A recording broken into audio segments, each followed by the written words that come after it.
I'm Lee. I am from Bay Mills Indian community on the shores of Lake Superior in the Upper Peninsula. And Lee, what brings you here today and within the movement to Stop Line 3 and overall Indigenous sovereignty? So, Indigenous sovereignty in particular does mean a lot to me. And I feel that to be here today to not only fight for our future generations and for us now, but it also does honor the fight that my ancestors had to go through in order for me to be here today. The Anishinaabe have a prophecy, or it's more like a rule, but every decision that they made, they thought about how it would affect 7 generations in the future.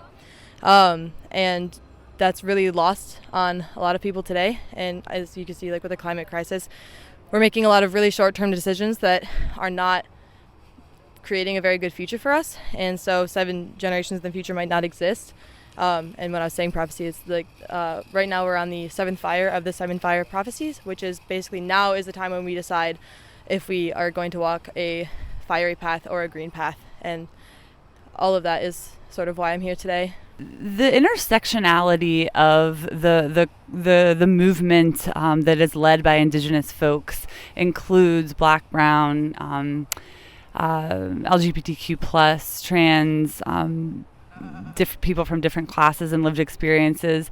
But what does it mean for you to be from a different tribe, not necessarily the Anishinaabe and Ojibwe, which this Line 3 fight is taking place in northern Minnesota, but how are Indigenous communities working together and supporting each other in solidarity? If there's one thing that I do think is really beautiful about the Indigenous community, not only in the nation or the continent, but worldwide, is because we have all had very unique experiences based on different tribes, but we have all had one general experience of being under the boot of colonialism.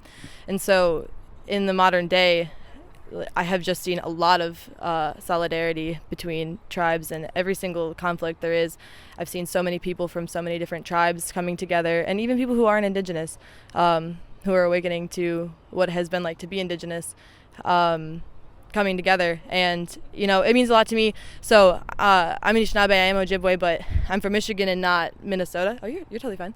But I'm from Michigan and not Minnesota, and so like even that little difference, like I don't come onto this land and pretend that this land is my land, but these are my people.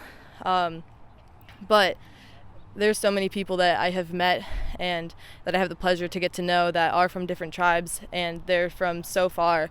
Some not even from the continent. Like yesterday when we had dancers that, are not even from North America, and they're here in solidarity, and,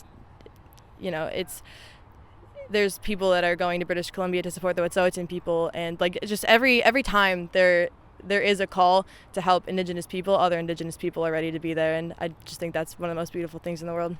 Well, thank you so much. We're going into ceremony now, and I am so grateful to be welcomed in this space with y'all, and thank you for talking with us today.